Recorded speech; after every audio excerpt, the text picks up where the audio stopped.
Hello दोस्तों, मैं रविंद्र कुमार आपके इस new YouTube channel RS study classes पर आपका हार्दिक स्वागत करता हूं, अभिनंदन करता हूं।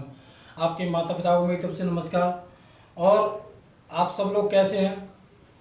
आप कमेंट करके ज़रूर हमें बताया करें कि आपकी समझ में आ रहा है या नहीं आ रहा है। तो आज हम स्टार्ट करने वाले हैं maths, UP TET, C TET, S TET for all competitive exam के सभी एग्जाम के लिए ये बहुत ज़्यादा इंपॉर्टेंट क्वेश्चन होंगे। और इनसे एक दो क्वेश्चन तो प्रत्येक से बनते ही बनते हैं। इन जो मैंने ये रूल लिखे हैं, इन रूलों से प्रत्येक एग्जाम में 3-4 क्वेश्चन तो बनते ही बनते हैं। और मैं जैसे प्रत्येक सब्जेक्ट को बिल्कुल बेसिक से पढ़ा रहा हूँ।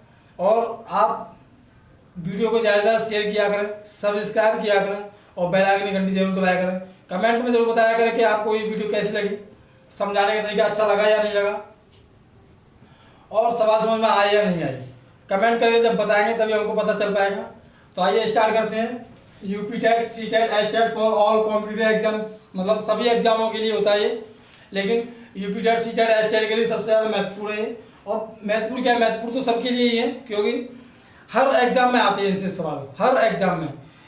ये सवाल जो मैं कराने जा रहा हूँ, जो ये तुम्हारे रूल है, इन रूलों से एक ना एक सवाल नहीं, कम से कम 4-5 सवाल बनते ही बनते हैं। और इन 4-5 सवालों को करने के लिए आप हमारे चैनल से जुड़िए। RS स्टडी क्लासेस चैनल है, इस चैनल का नाम है। सर्च कीजिए और उस क्लास को देखिए, फिर कमेंट किए कि सवाल समझ में आया या नहीं है। तो आइए स्टार्ट करते हैं। UP TET, C TET, S TET for all competitive exam math. तो इकाई अंक ज्ञात करना। इकाई का अंक कैसे ज्ञात करेंगे? तो मैंने इसका एक रूल लिखा है। नियम नंबर पहला है, जब बेस का इकाई अंक, जब हमारे कोई भी संख्या हो उसका अगर इकाई अंक देखा जाए तो 0 हो, 1 हो, 5 हो या 6 हो, 0, 1, 5, 6 हो। अगर बेस का इकाई अंक 0, 1, 5, 6 हो तो क्या करेंगे? तो कोई भी प्राकृतिक घात के लिए परिणाम का इकाई अंक वही होगा। जब अगर बेस का नंबर 0, 1, 5, 6 हो तो उसके ऊपर कोई भी घात चढ़ाएं तो बेस का जो इकाई अंक होगा वही हमारा परिणाम का क्या होगा? आंसर होगा। तो इसका एक एग्जांपल देख लेते हैं। लिखा है 216 कोष्टक 119 का इकाई अंक क्या होगा? तो इसका बेस कितना है? इसका बेस है आपका 6। कितना है? 6। अब इसका इकाई अंक क्या करना है? तो बेस का इकाई अंक कितना है? 6। अब 6 का परिणाम देखेंगे तो अंक क्या आएगा? उसका 6 ही आएगा। तो हमने क्या देगा कि ये प्रत्येक नियम में अगर हम देखें, अगर बेस क्या है? 0 है, 1, 5, 6 हो, अगर उनको छोड़कर अगर कोई भी आया तो हमें घात का महत्वपूर्ण है, इंपोर्टेंट है घात। लेकिन अगर 0, 1, 5, 6 हो तो हमारी घात कोई मायने नहीं रखती है। तो हम क्या करेंगे? सवाल को क्या करेंगे? बेस में जो इकाई अंक होगा वही हमारा क्या होगा? आंसर होगा। तो आइए नियम नंबर 2 पर देखते हैं। नियम नंबर 2 कह रहा है, जब बेस का इकाई अंक 2, 4, 7, 8, 9 हो। जब बेस का इकाई अंक क्या हो? 2, 3, 4, 7, 8, 9 हो। कहने का मतलब यह है, अगर बेस में 0, 1, 5, 6 को छोड़ के कोई भी बेस का इकाई अंक हो तो जो परिणाम होगा, जो उसकी जो घात होगी, उस घात में क्या करेंगे? 4 से भाग देंगे। पावर होती है घात में 4 से भाग देंगे। जो शेष बचेगा वही बेस के इकाई अंक पर क्या रखेंगे? घात रखेंगे और उसका आंसर निकाल लेंगे। तो इसका भी एक एग्जाम्पल मैंने लिखा है। तो आइए देखते हैं एग्जाम्पल क्या है। तो देखो 218 और इसकी जो घात है 374 है का इकाई अंक ज्ञात करना है। इसका इकाई अंक कैसे ज्ञात करेंगे? तो देखिए क्या है, 218 इकाई अंक कितना है? 8। तो 8 इसमें है क्या? नहीं। तो इस 8 है तो इसका मतलब ये है कि पावर में 4 से भाग देंगे। पावर में क्या करेंगे? 4 से भाग देंगे। जो पावर में 4 से भाग देने पर आपका जो आंसर आएगा, जो रिमाइंडर बचेगा, उस रिमाइंडर को बेस के इकाई अंक पर क्या करना है? तुम्हें घात चढ़ा देनी और उसका आंसर निकाल लेना है। जैसे मैं आपको बताता हूं, जैसे 374 में 4 से भाग दे दो, 374 में 4 से भाग दे दो, 4 नाम 36, 4 तालिया, 4 दूनी 4 तिया 12। कितना बचा आपका? 2। तो आपका 2 शेष बचा है। 2 शेष बचा है। तो बेस का इकाई अंक कितना है? बेस का इकाई अंक आपका 8। कितना है? 8। अब 8 पर घात लगाएंगे, ये वाली पावर, शेष को ही पावर लगाई थे। तो 8 का उसका कितना होता है? 64। अब 64 में इकाई अंक कितना है? 64 में इकाई अंक 4 है, तो 4 इकाई अंक होगा।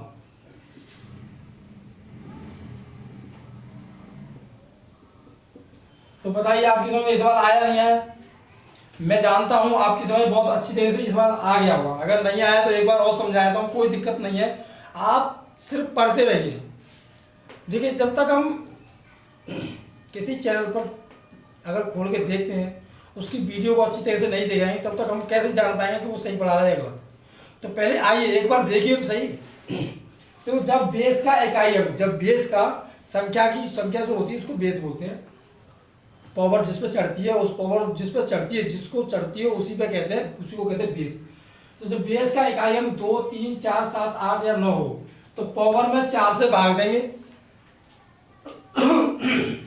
पावर में 4 से भाग देंगे।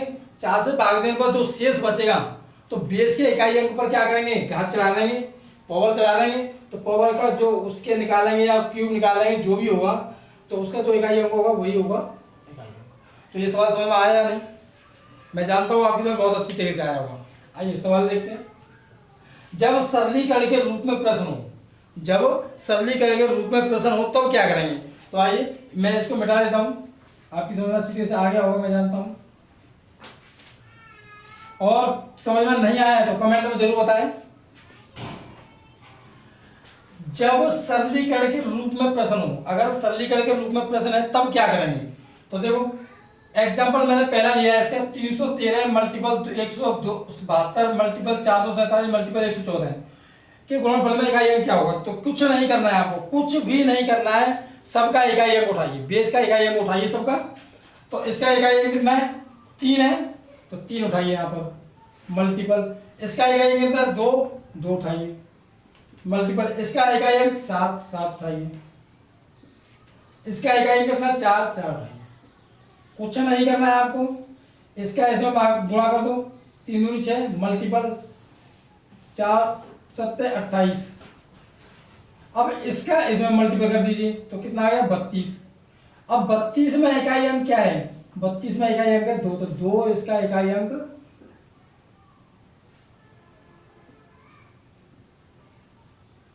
2 इसका इकाई अंक क्या होगा? 2 होगा इसका इकाई अंक। तो बताइए सवाल समझ में आ गया या नहीं? मैं जानता हूँ आपकी समझ सवाल बहुत अच्छी तरह से आ गया होगा, क्योंकि मैं समझाई इसी तरीके से रहा हूँ कि आपकी समझ में एक बार में ही आपके माइंड में बिल्कुल घुस जाए और कभी निकले नहीं। तो आइए सवाल नंबर 2, मैंने इसमें 2-3 एग्जाम्पल लिए हैं, क्योंकि 2-3 तरीके के सवाल होते हैं इसमें। तो सवाल नंबर अगला देखते हैं। 416 में इकाई अंक कितना है? 6 मल्टीपल 333 में 3 है। अब ये प्लस दिया, यहाँ पे ये प्लस दिया तो प्लस रख दो। इसमें 7 है, इकाई अंक देखना बस, कुछ नहीं देखना। इसमें मल्टीपल 18 मल्टीपल इसमें 8 है, माइनस इसमें 4 है, मल्टीपल 3 है इसमें।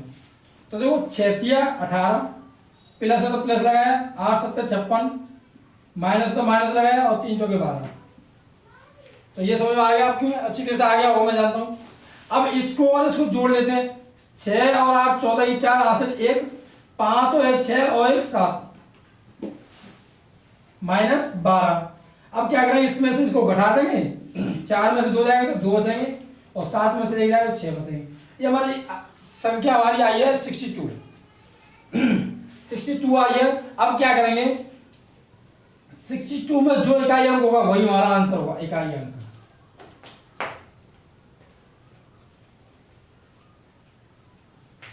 होगा। तो आपकी समझ में अच्छी तरह से आ गया होगा मैं जानता हूं।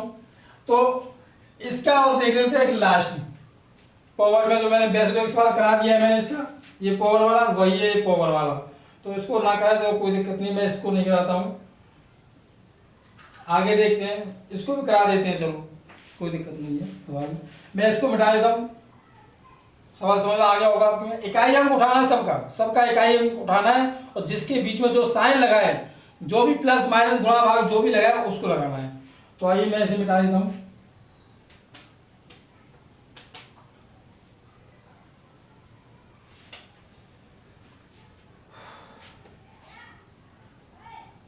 देखिए 213 इकाई अंक कितना है 3, तो 3 इसमें है, देखो ये रहा, तो 3 है, तो 116 में 4 से भाग देंगे, 116 में क्या करेंगे 4 से भाग देंगे,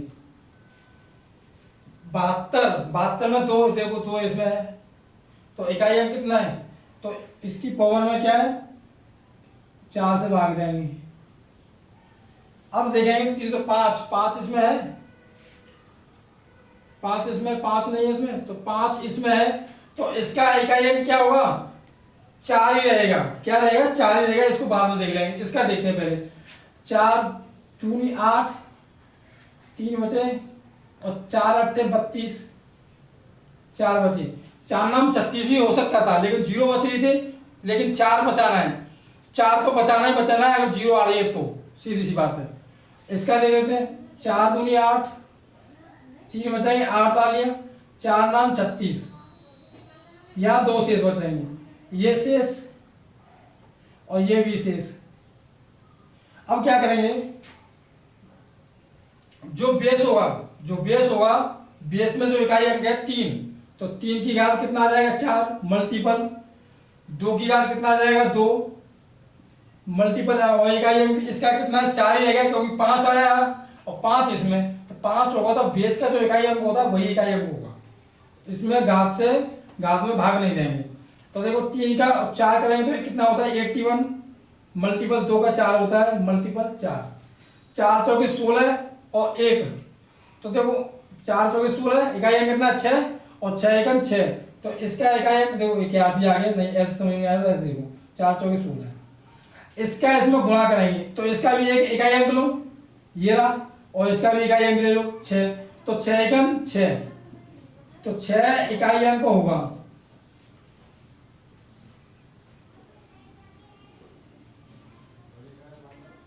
छह इकाई अंक होगा या नहीं, बहुत अच्छी तरीके से समझाया है और आपकी समझ में बहुत अच्छी तरीके से आ भी गया होगा। तो आइए सवाल एक लास्ट रह गया आपका, भाग विधि पर आधारित प्रश्न कैसे करेंगे, भाग विधि पर आधारित प्रश्न कैसे करेंगे, तो आइए इसको भी देख लेते हैं अच्छी तरीके से, और अगर कोई दिक्कत हो, अगर सवाल समझने में कोई दिक्कत है तो आप हमें कमेंट में जरूर बताएं कि आपकी समझ में यहाँ से नहीं आए, कमेंट करके बता देंगे तो हमको पता चल जाएगा, ठीक। तो आइए स्टार्ट करते हैं।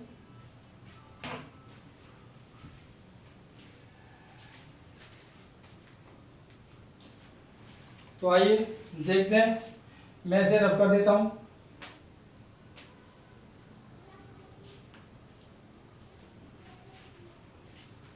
और इस सवाल को, ये जो सवाल लिखा है इसको मैं यहां करता हूं, इस सवाल को मैं यहां कर देता हूं। तो देखते हैं, ये कह रहा है कि भाग के एक प्रश्न में, भाग विधि पर आधारित प्रश्न है, भाजक को कहते हैं डिवीजन, भाज्य को कहते हैं एन, भागफल को क्यू और शेषफल को आर बोलते हैं। तो ये कह रहा है भाग के एक प्रश्न में भाजक भागफल का 10 गुना है तथा शेष का 5 गुना है, यदि शेष 46 हो, तो वो बता रहा है आपका कितना, अगर शेष 46 हो, अगर शेष 46 हो तो क्या करेंगे। तो देखो यहां देखते हैं, शेष आपका कितना दिया है 46, शेष 46 दिया है। अब देखेंगे भागफल क्या है आपका, भागफल क्या है आपका, इसमें भागफल देखना है और भाजक देखना है। भाजक क्या है, शेष का 5 गुना है, शेष का 5 गुना है। देखो भाजक क्या है, इसमें दे रहा है भाजक भागफल का 10 गुना है तथा शेषफल का 5 गुना है। तो शेष वो भाजक क्या है 5 गुना है, भाजक क्या है 46 इंटू 5, तो ये आपका भाजक निकलेगा, यानी कि शेष आपका 46 है, तो ये 5 का 30 और 5 चौके 20, 20 3 23, तो 23 क्या आ गया आपका भाजक आ गया, क्या आ गया आपका भाजक आ गया। अब भागफल निकालना है और भागफल कितना गुना है 10 गुना, कितना गुना है 10 गुना, तो भागफल निकालेंगे 230 बराबर 10 गुना है क्या भागफल, भागफल कितना है 10 गुना, जिसे हम क्वाटिंट बोलते हैं। तो ये 10 इसके गुणा में, तो यहाँ क्या आ जाएगा, इसके भाग में आ जाएगा 230/10, 0 0 कट गया, अब इतना भागफल आ गया। तो आप देखिए हमारे पास सब कुछ आ गया। शेष कितना है 40, भाजक कितना है 230, और भागफल कितना है 23। भागफल कितना है 23, तो भागफल बराबर 23 निकला कि नहीं है। तो हमारा ये फॉर्मूला क्या कहता है फॉर्मूला कहता है भाज्य बराबर भाजक इंटू भागफल प्लस शेषफल। तो हम फॉर्मूला लिखेंगे यहाँ पे भाज्य बराबर भाजक इंटू भागफल प्लस शेषफल। तो भाज्य निकालना है। अब इसमें क्या निकालना है, भाज्य बराबर नहीं पता है, इसमें भाज्य निकालना है। और आपको सब कुछ दिया है इसमें। ये कह रहा है देखो, भाग के एक प्रश्न में भाजक भागफल का 10 गुना है, भाजक भागफल का 10 गुना है तथा शेषफल का 5 गुना है। तो भाजक 5 गुना है शेषफल का, शेष दिया है आपका 40 और शेषफल का 5 गुना भाजक है, तो ये भाजक आ गया। भागफल का 10 गुना है, तो भागफल का 10 गुना, तो 10 गुना ये हो गया, इसके ये गुणा में, तो इसमें भाग में आ जाएगी 23 की, इसमें भाग दे देंगे, तो ये कितना हो जाएगा 23, तो 23 यहाँ आ गया। शेष हमारा 40 आ गया, भाजक भी हमारा 230 आ गया और भागफल भी आ गया 23। अब इसको करेंगे हम, इस वाले फॉर्मूले रखे हैं, तो भाजक बराबर भाज्य बराबर भाजक कितना दिया आपका, भाजक दिया आपका 230 मल्टीपल भागफल कितना दिया है 23 प्लस शेषफल कितना दिया है 40। अब इसका इसमें मल्टीपल कर दो, इसका इसमें मल्टीपल कर दो, 23 जीरो की 0 0, 23 तिया 69 होते हैं कि 9 हासिल 6 और 23 दूनी 40, 40 और 6 52 प्लस 40, तो 0 6 आ गया आपका, 4 और 9 13 की 3 आ गई, हासिल 1 2 और 1 3 5, 5336 आंसर आ गया। कितना आ गया 5336। तो देखो ये सवाल अगर शायद आपके समझ में ना आया हो तो कोई दिक्कत वाली बात नहीं है, एक बार और देख लेते हैं इस सवाल को। तो देखो, भाग के एक प्रश्न में भाजक भागफल का 10 गुना है, भाजक जो है भागफल का 10 गुना है, भाजक जो है भाजक का है, भाजक ये रहा, भागफल का 10 गुना है। अगर भाजक हमारा, अगर भाजक शेषफल का 5 गुना हो तो भाजक निकालिए 5 गुना 230 हो गया। अब वो कह रहा है भाजक भागफल का 10 गुना है, तो 10 गुना को 10 का इसमें भाग दीजिए तो 23 आ गया, तो भागफल हमारा 23 आ गया। हमारा फॉर्मूला क्या कहता है कि भाज्य बराबर भाजक इंटू भागफल प्लस शेषफल। तो भाज्य बराबर मैंने निकाला, भाजक क्या है 230 मल्टीपल भागफल कितना 23 प्लस शेषफल कितना 46। अब इसका हमने निकाला, इसका इसमें किया हमने मल्टीपल, तो कितना आ गया इतना आया, प्लस 46 कर दिया तो इतना आ गया। ये हमारा आंसर रहेगा बिल्कुल clear, last and final answer हमारा ये रहेगा, ये आंसर रहेगा हमारा। तो सवाल आपकी समझ में बहुत अच्छी तरीके से आए होंगे और आपकी समझ में भी बहुत अच्छी तरीके से आ गए होंगे। मैंने ऐसे सवाल कराए हैं कि आपकी समझ में बहुत अच्छी तरीके से आए होंगे। देखो, अगर इन सवालों में, अगर प्रत्येक एग्जाम में आपके 4-5 क्वेश्चन ना मिले तो मेरी वीडियो देखना बंद कर देना। और मैं आपसे एक बात और दावे के साथ कह सकता हूं कि इनसे 4-5 क्वेश्चन तो बनेंगे ही बनेंगे, और 4-5 क्वेश्चनों को हल करने के लिए, बहुत अच्छी तरीके से तोड़ने के लिए, उन सवालों को मोड़ने के लिए, उन सवालों के अच्छे से अच्छे आंसर देने के लिए आप हमारे चैनल से जुड़िए। और मैं विश्वास दिलाता हूं कि प्रत्येक क्लास में हर सब्जेक्ट को मैं बिल्कुल बेसिक से पढ़ा रहा हूं, इसमें कोई ट्रिक वाली बात नहीं है, मैं कोई ट्रिक नहीं सिखा रहा हूं, बिल्कुल बेसिक से सिखा रहा हूं हर सब्जेक्ट को। तो मेरे चैनल पर इस वीडियो को ज़्यादा से ज़्यादा शेयर करें, सब्सक्राइब करें और बेल आइकन की घंटी दबाना बिल्कुल ना भूलें। और कमेंट में ज़रूर बताएं कि आपको ये वीडियो कैसी लगी, सवाल कैसे लगे आपको, और लाइक की तो हम बोलेंगे नहीं, क्योंकि वीडियो अगर आपको अच्छी लगेगी, सवाल समझाने का तरीका अच्छा लगेगा तो लाइक तो आप वैसे ही करते हैं। तो थैंक यू, धन्यवाद।